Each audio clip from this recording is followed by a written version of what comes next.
Awesome. We're Welcome. live. Can people see us? I hope so. Welcome. Hello, beautiful, amazing people. Thank you so much for joining us today on our Write With Me. I'm Morgan. And this is Molly. It's good to see you all. Yay. Thank you for joining us. Want to add anything, Molly, before we start? Just that it's a lovely fall day. I hope everyone had a wonderful Thanksgiving. And I know my quality is a little low for my picture today, but I actually contracted an awful disease that makes me look grainy. No. What's the disease called? It's called bad video camera-ness. Bad video camera-itis. I don't know.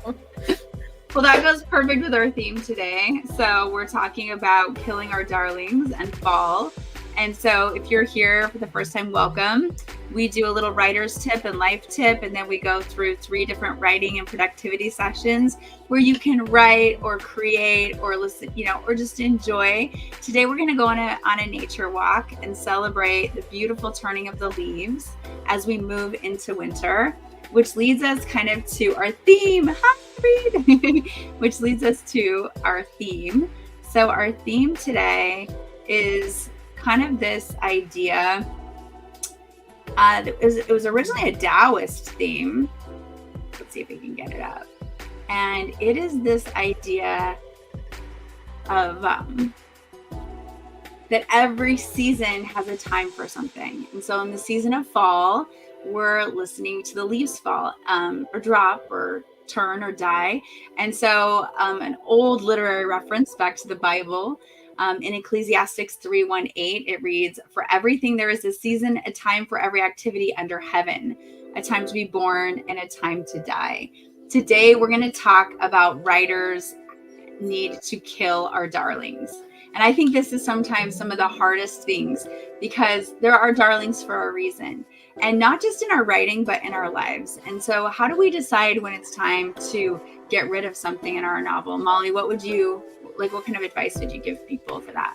Oh man, this is a really hard one because I guess you have to look at your intention, because just because something is beautiful and wonderful for you, that doesn't mean it's furthering your overall goals. And, just as in life, just because you love something or you really want something to work doesn't mean it is working. Doesn't mean it is healthy for you. It doesn't mean it is furthering your goals, your writing, or your life, depending on how you're taking the metaphor. And that can be really, really difficult, So, in your writing, sometimes it helps to have a friend, and sometimes it helps me to take the perspective of, okay, it's not that I'm killing my darling, it's that this is not the right place for it. It doesn't belong here and now. And maybe it belongs somewhere else. Maybe I need a short story for it. Maybe, it belongs in a different chapter. Maybe it's something that I keep in my head. I don't know. But just this idea of not now doesn't mean not ever. Mm-hmm. But just being able to let go. Yeah, so not now doesn't mean not ever. So that's I just want to hold that for a minute because that's so powerful. Just because you can't have that sentence in this novel doesn't mean it doesn't fit in another. Because a lot of times our darlings are descriptions or the way, a piece of dialogue or something, which goes perfect with the 3 tips I have today for killing your darling. You already had tips. I tricked you. You did indeed. So my predominant question that we want to ask ourselves about what it's time to get rid of or let fall by the wayside is what affects the tempo of our life. So if I'm going to admit a horrible, horrible truth to you right now. Tell me. Are you ready? I'm listening. I'm right here. I have an addiction, a tempo sucking addiction. And when I open it up, I can't close it. Like, once it's on, it's on. I am madly addicted to watching horse races. And if I say to myself, okay, if you finish this one project, you can watch horse races, it won't work because they're hours long. So it completely throws my day off. Where if I'm like, okay, if you watch or if you finish this chapter, you can call your friend or you can go on a 5-minute walk. It always works because I don't want to walk for 30 more minutes. You know? So when something affects the tempo of your novel or of your life, like when you know that when you sit down and do that thing, you can't get back, you can't ever recover the tempo from it, that's probably a darling that has to either, like you said, be killed at the time. It doesn't mean not ever, but if you have a big thing you're trying to get through, it's going to kill your tempo. And that's really true in writing. So let me give you some examples. You write a flavorful passage about description and you're really excited about the way you describe the sun flickering over the lake and the way your character touches her chin in reflection. But the problem is it slows the whole story down and you're in an adventure and she's running from something. So that doesn't work because the tempo should, the emotional beat of the moment should be fast. The tempo should be fast. So you can't stop and reflect. And so a lot of times what we need to thin out or let fall away are things that hurt our tempo. So our first and most important thing is know what the tempo is of the scene that you're writing. Is this fast and scary? Is this tender and slow? Is this deep and reflective? And then make your edits based on that. And then secondly, know your voice. So that also affects tempo. If you're writing to a middle grade, you're going to put in a lot more flowery language and adverbs are welcome and encouraged and eye rolls are necessary. But if you're writing an adult, you know, especially if you're in sci-fi, every word matters because you have to describe these huge worlds and these large interactions. And so you have to be more, you want to thin out your extra words like or just. And so that's what we're going to think about today as we do our third and final thing, which is when you proofread, read out loud with the tempo and ask yourself if the passage fits the tempo and then be willing to cut it if it doesn't. I think that's very wise. Are you ready to jump into our first 15-minute writing? Let's do it. So hi everyone in the chat. Let's right now commit to the tempo of the scene that we're writing. So I'm writing a creepy scene for my 15 minutes or the tempo of the project you're working on. So you can tell us what you're working on in the chat and then the tempo. Are you sewing quickly to get something easy done in a craft project or are you going slowly? Are you studying fast or slow today? What's your tempo? That's a great question. What's the tempo at the beginning of a story? I'll figure it out. I'll have to.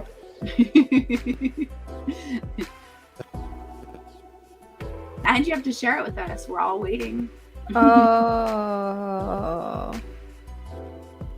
Mystery? That's not a tempo. Fast-ish. That's a tempo. Fast-ish. I reject your tempo. Well, you're not the boss of me. We will tempo check in with her later. Our 15-minute writing sprint starts now.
Oh, look at that. Are we out? Almost 30 seconds. We started ours a minute in. Okay. Do the countdown. 10 seconds starting. 10, 9, 8, 7, 6, 5, 4, 3, 2, 1. You made it. Now we're done. Nice. Yay. Yeah, indeed. Okay, what did you let fall by the wayside? Oh, your head is like all popping in and out. Oh, I don't know what I was popping in and out.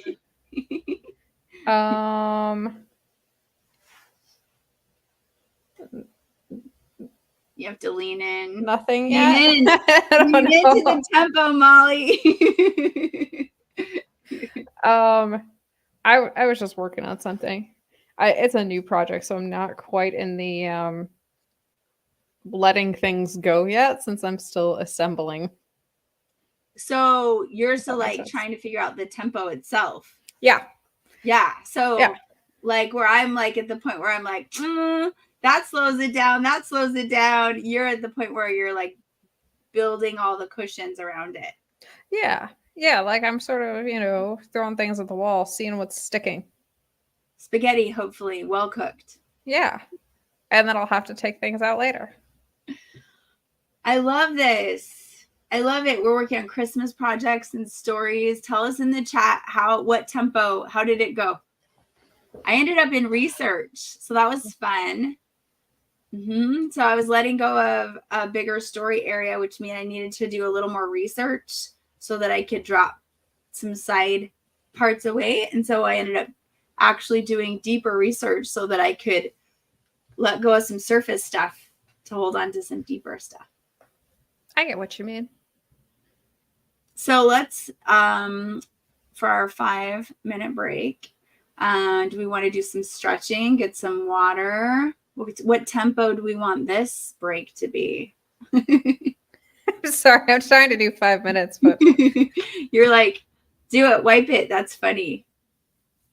Wipe it, wipe your. Oh yeah. Okay, we've got some good stuff talking about finding my little heart's in the way for this to read. Let's see if I can read it from a different place. Read in comments. Oh, he says, I'm finding that as I reverse outline, there are bigger points / emotions that I want to be there that maybe aren't yet. I get that. Ooh, yeah. So what is reverse outlining? I was just gonna say, so I talk about this in actually a section of a book that we're writing together, but basically you know where you want to get to at the end. You know what you want your conclusion. Maybe you've even written the end of your book. And then you work backwards and you say, all right, to make this work, to make this big reveal happen, to make this emotional punch really get them, here are the things that I need to have before this point in the book. I need to set up XYZ thing. I need to have a scene with this thing. I need to have a thing. I need to do this. I need to do that. And that I found can be really helpful, especially as a technique when you've already written your book and then it just doesn't feel as strong and as powerful as you want to approach it from backwards forwards versus we usually think forward back. That's interesting. I was just having some difficulty with transitions. And so I realized I did some research on some scenes, and there's an old book like from 1963 called Writing That Sells. And I can't remember the author's name right now, but he said there's two types of scenes, a reaction scene and an action scene. And he's like, and in the reaction scenes, and I realized that's what I was having a hard time writing, the only thing you need is a good reaction, a dilemma, and then a decision. And the dilemma needs to be like between two bad choices. And as soon as he told me that, I was like, oh, I have all this other stuff that doesn't help with the reaction, doesn't really set up a scary dilemma about the stakes, and then really, or isn't the solution. Doesn't lead to the next decision, which propels you into the action scene, which, and it was like such a great idea for transitioning, because I have a really hard time with transitions from, I'm good at writing action scenes, but I'm weak at those reaction scenes to like keep the flow going. So I need to take advice from my hyacinth girl and learn how to get in the rhythm. Did you see how productive? Like, how great is that? She got all the way to J. That is productive. I've seen it called Inside Outline. If you want to Google it, it's looking at what you already wrote to figure out how to edit. Yeah, Inside Outline. That's interesting. So kind of, he and I are, it looks like it's kind of the similar places, like looking at what's really keeping that tempo moving. So we're getting ready. It's time to do our break, right? That's 5 minutes. Let's do it. Are we ready? Here we go. I think we're ready. Let's do it. Okay. What kind of music you want? Rock? Night driving? Lo-fi? I don't know. What you had before was fine. Daydream. Whatever. You pick. It's all you. You have control. That's scary, Molly. Everyone knows that's scary. Here we go. 15 minutes of productivity. Moving through a great tempo. You guys got this. It's going to be amazing.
1 minute warning.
How did it go? How was the flow?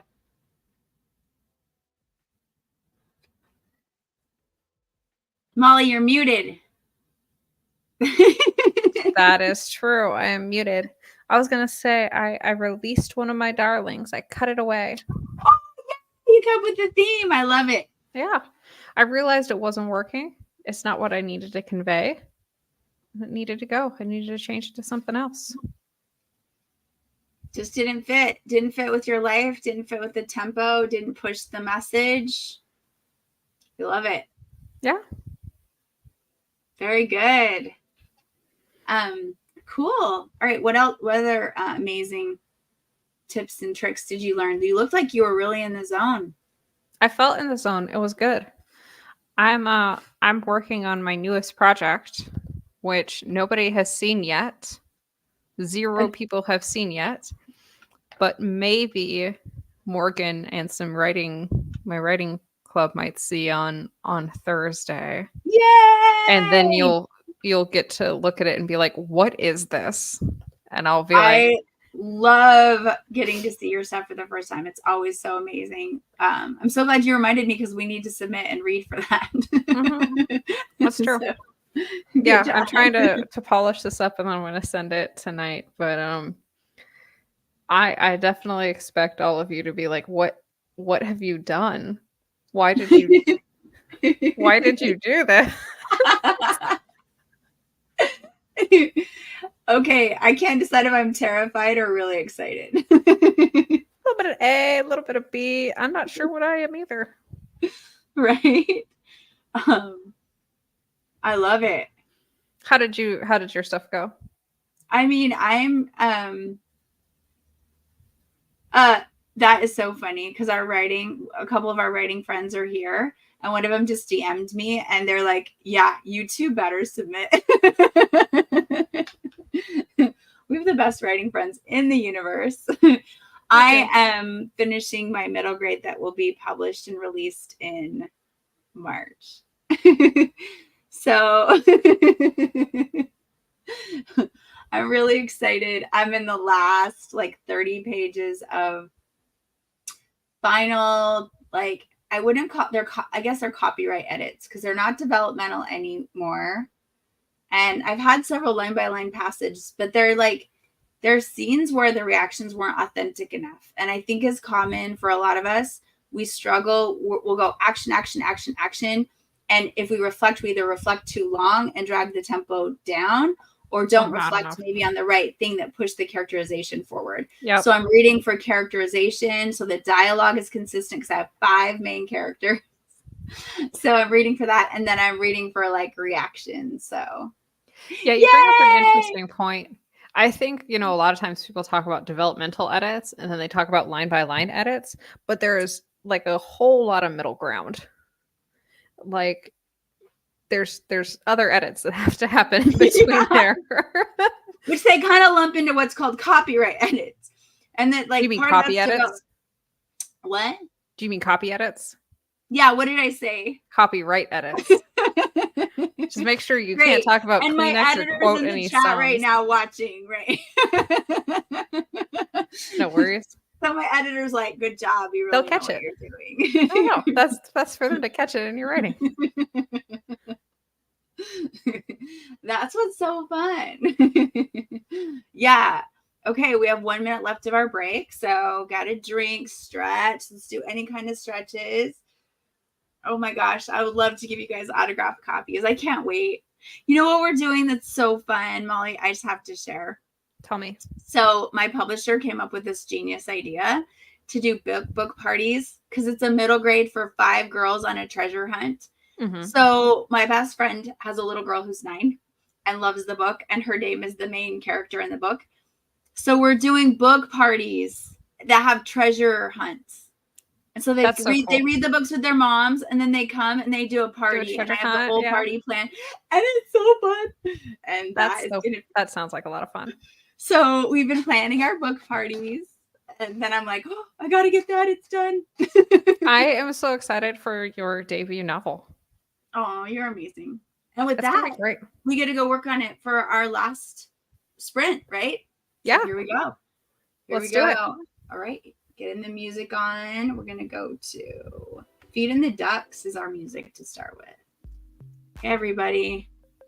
Let us know what you guys think in the music or of the music in the chat. Please. And I need help. Give us different ideas about what we should put on.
And that's our 1 minute warning.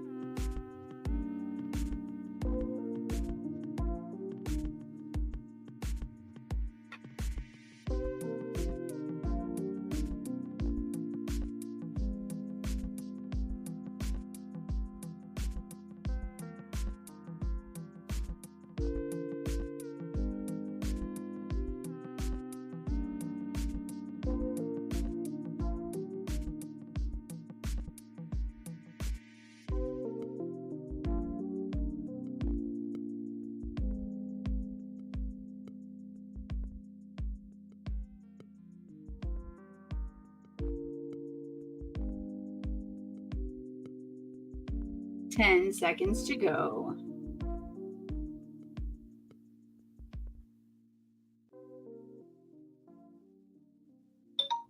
And we made it! Yay!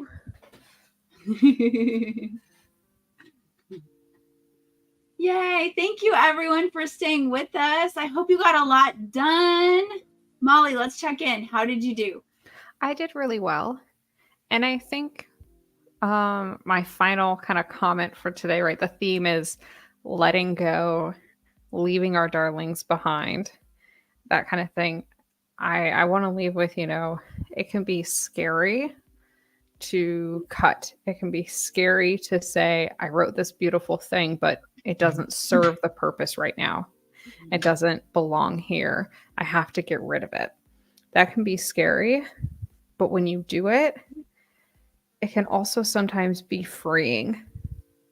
You set yourself open to new creativities. You set your book, your story up to for success, for new ways of approaching your ideas. And that can be really in some ways joyful and lets you try new things, lets you experiment, lets you open up your mind to new possibilities. So it's hard, but it's worth it. Oh my goodness, I love that. And I love how a lot of times when you let go, like in writing, you can bring better conflicts and higher stakes and get more invested, because you might have been invested in the word flow, but then you can get people invested in the characters or in the action. So they're not watching the roller coaster, but they're on the roller coaster. And a lot of times we have to cut pieces to create that feeling, that propulsion. Yeah, that was really powerful what you said. And we get attached to our first ideas sometimes, that first idea that you had. But honestly, our first ideas are not necessarily our best ideas. Mm-hmm. Thank you, everyone, so much for thinking about killing your darlings and having the time to be with us and the season to share with us. We really appreciate you. And I'm pretty excited because this is better than the last time I hosted. It's always great when you host. I hope you enjoyed our nature walk, and I hope that you can use this anytime you want, if you want to watch a nice nature walk and get inspired. Thank you so much. Final comments. What do you think they should put in the chat? I think they should put in the chat, what is the next thing they're going to leave behind? Teresa's gonna have to leave behind her comment that her first ideas are always the best. That's growth mindset right there. That's how you improve. By not acknowledging things. I will say Teresa is the best. I don't know about her first ideas. We love you guys so much. Thank you for joining us. We appreciate you. If you want more writing advice, join us in our Discord. And of course, if you have a book or a work in progress and it's done and you're ready to publish, please submit to No Bad Books Press, because it's an amazing publishing company, and you get to work with Teresa, and her ideas are the best. All right, everyone. Have a great afternoon. Let's make like a leaf, right? And fall.